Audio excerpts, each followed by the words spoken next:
The reason that we're focusing on this, and it's nothing really new in these programs, is to try to become much more conscious of the effect our thoughts are having upon our physiological being, and then recognizing that when the body changes, when the energy of the body changes, because a particular thought or feeling has been given more energy than anything else, then the body changes, which means the transmission of the body changes as well.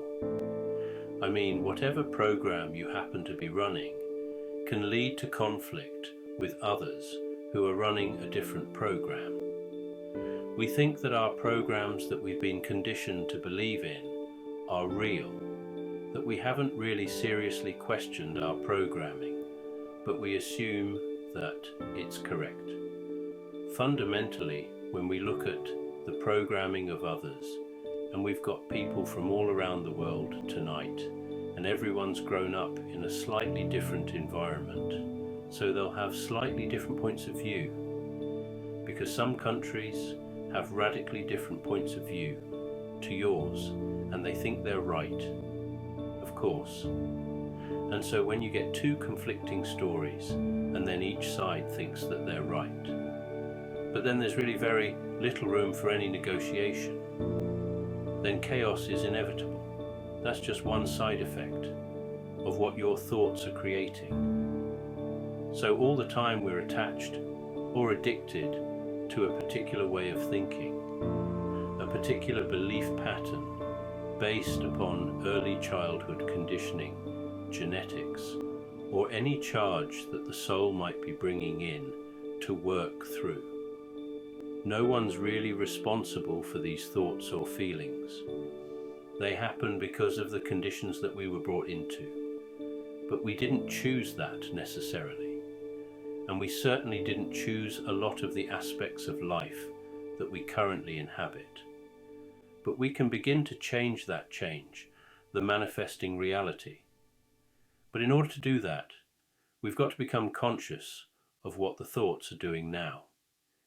If what good old Ram Dass said way back when, just before he died, that we'll always find what we're looking for. Now, you may not think that you looked for whatever it is you're getting, but if there's still shadow at play, then that's going to influence strongly what you expect. Because of our experiences in this journey, we've come to expect things to be a certain way. And because we expect them to be a certain way, we see them that certain way. If there's a fundamental change or difference in how you see things, or how you understand things, then your reality is going to be quite different to that of your neighbour.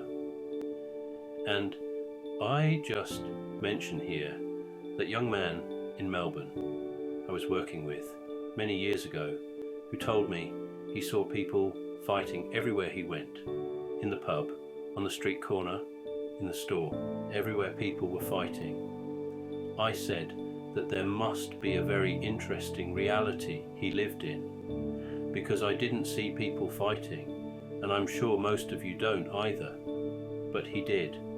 Now he'd come to expect the world to be a violent place, and so he saw violence everywhere. And that's quite possible as a result of his upbringing. It may be karmic charge, it may be genetic, whatever.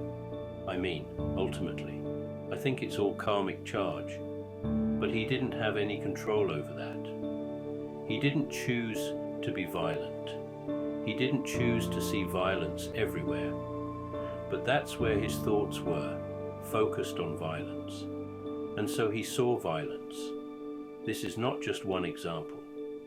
There are many examples of this, where people's thoughts tend to determine what they see, because they've come to expect the world to be a certain way. But if it can be this way for that person, yet a totally different way for another person, it can be different to you being born, where you were to someone else who was born in a different country. None of them are right. They're all just points of view that make up the diversity of human consciousness. but it's where we get attached to our points of view, to our thoughts, that the problems arise. So the more energy you give to a thought, the more you associate, identify with it, the more the body changes. And the more the body changes, that just reflects your reality, or the reality that you perceive you live in. But it's not necessarily the reality at all. It's just a perception that's a misunderstanding, basically, that is not who you are. It's just who you think you are. And so, if you continue to think you're this or you're that, you're sad, you're happy, you're depressed, you're wealthy, you're poor, you're whatever, then you will continue to create that reality. So as we start to become much more conscious of those thoughts, we can start to then make a better informed decision about where our thoughts go. If you, like most people on this planet, are still subject to a very polarized consciousness, which basically means you've got a lot of judgment about good, bad, right, wrong, based upon your conditioning, nothing to do with the truth at all.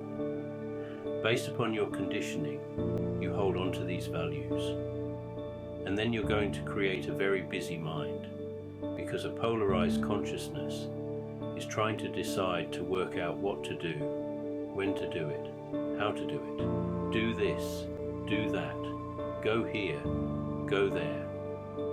So we get a very busy mind as a result of some fundamental judgment, which basically is not who you are anyway. They're just who you perceive yourself to be, or you believe yourself to be. And all the time you give energy to it, of course, you continue to maintain that reality. Now, I don't think there's anything wrong with that, as long as you know you're doing it. But if you're a victim to it, which is basically the shadow taking over, then you're not going to be able to find a way out. You're going to get caught in that rabbit hole. Around and around you go, always looking to do something to change the world that you live in, but never really understanding that the problem isn't the manifesting reality. It's the thought that created that. And when we begin to recognize that our thinking has created the world we live in, then we can start to observe the thoughts a little more. I'm not saying that it's easy to stop the thoughts, to truly stop the thoughts, which, I've done to a degree, but only because I've been practicing clearing for a long, long time, practicing acceptance of what's without blame or judgment, so that without blame or judgment, we collapse our addictions to the past, in a behind the scenes sort of a way. It collapses the polarization of consciousness, so we no longer hold on to such extreme values as good, bad, right, wrong. It doesn't mean to say that we're going to have to deal with good, bad, right, wrong. And this is a common misconception and misunderstanding when people start to begin the journey of acceptance, is that they think that they're going to be overrun by the negative aspects of their life. But if we come back to the understanding that if you are indeed creating a conflicted world, because internally you are in a conflicted state because of this polarization of consciousness, because of judgment, then your reality that unfolds will fit into that polarized state. So the young man who saw people fighting everywhere, he expected that. That's what he saw. So he can't very well accept this at face value because he believes it's real and it's happening now. So he can't just give it up. But if we recognize that it's only appearing to be that now because of the energy that we have given it in the past when we collapse the polarization, which we do by clearing, by accepting slowly, not all at once. As we collapse the polarization, then the degree of conflict, no matter whether it's internal, external, emotional, psychological, whatever, that we previously experienced will reduce, Because if the conflict that we experience currently is a projection of how polarized we are, when we cease to become quite so polarized, then the reality that we continue to meet on the road begins to collapse. If you have a polarized consciousness, this is good, this is bad, this is right, this is wrong, I like this, I don't like that, I want this, I don't want that, so on and so forth, then your manifesting reality, your personal manifesting reality, will fit into those parameters of judgment. Can't be any other way, because this is who you believe yourself to be. This is how you view the world through the filter system of this polarized personality. The bigger the polarization, the more extremes you'll meet on the road. You'll get lots of good times, lots of bad times, and all sorts of stuff in between. You'll be on a roller coaster all the time, with a busy mind, trying to understand itself, trying to make sense, trying to chart a safe passage through this stormy reality. When you start to accept by noticing thoughts and not giving energy to those thoughts, this polarization gradually reduces. This just happens effortlessly with the collapse of the polarization, with the collapse of the judgment. So then this becomes the world that shows up for you. No longer the same extremes, no longer such a busy mind required to make sense of it. There'll still be to some degree a busy mind because you still have this polarization, but it's not going to be as extreme as it was. And so constantly noticing what's going on in the body and accepting phenomena without blame or judgment will gradually reduce this polarization of consciousness. As this reduces, then reality will show up. At least another aspect of reality. You're no longer in such a conflicted state. In actual fact, what's happening is what is showing up in your life is a reflection of the compassion, or lack thereof, in the heart. If there's still a lot of fear in the heart, you'll meet fear on the road. If there's a lot of fighting or violence in your shadow, in this polarization, you'll meet it on the road, because that's what you're creating. This is fundamentally, I think, important for all of us to begin to recognize just how powerful a creative being we are.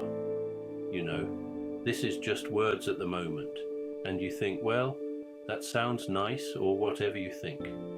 But it's true. We are incredibly creative. We're creating all of the time, for the most part, without being conscious that we're responsible for that creation. So if we can try to observe the thoughts, we can see where the body goes. We can see the reality unfold according to conditioned expectations, according to our experiences. So if this collapses completely, this polarization, then all that's left is a purely compassionate heart that then is projected into the future, and that is what you meet. I could say this as I mean, for me it's increasingly obvious that this is what I meet on the road. I meet compassion, I meet friendly people, open people. I don't meet violence, I don't meet fear, I don't meet resistance, I don't meet reluctance, because they're no longer a part of who I am. And I can say that that's only come about because of all the clearing I've been doing over the years. So obviously, the more clearing one can do, the quicker you'll come into this state. But you can't understand what this state is like if you're still caught in a deeply polarized state. If you could understand it, you would be there. So it's very difficult to truly understand what I'm talking about. And if I'm just talking rubbish, which is quite possible, of course, then you certainly should not believe me. But if this is where you're at, you're not going to be able to understand this. It's just not possible. From where you are now, you may be able to understand all of this from an intellectual point of view. So try to notice where your thoughts take you, and what do you think the origin of that thought is?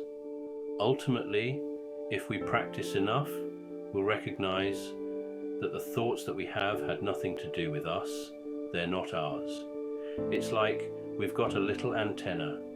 We're picking up signals, and we pick up the signals from the non-local mind, which we then identify as our thoughts.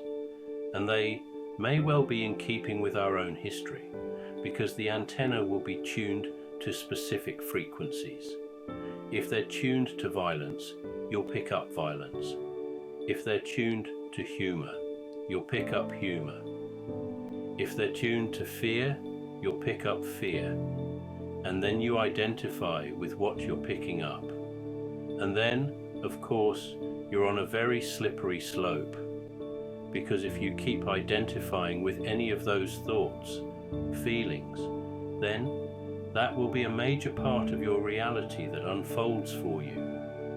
Whether you can believe that or not, whether you accept it or not at the moment, is immaterial, because I don't believe it's really possible to accept that if you're still in a polarized state, because the world that you see through your eyes is still very polarized, still very judgmental.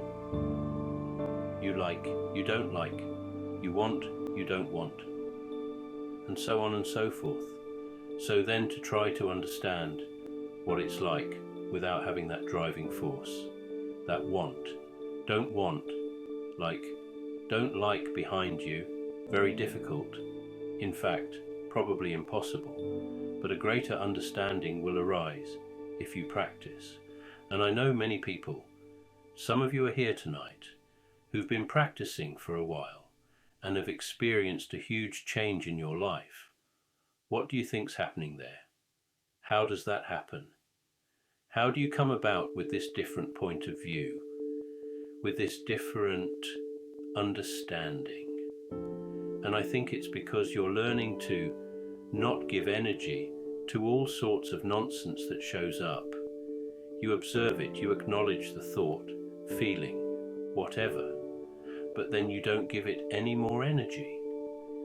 And so then, what that does, it creates a very different filter system that you call your personality. So you start to see the world in a very different way, but then the world sees you in a different way as well, which just gives you greater encouragement and reinforcement to continue your work on this path, because you start to notice change of a positive, effortless nature. Credits. Include any credits if available from the brief.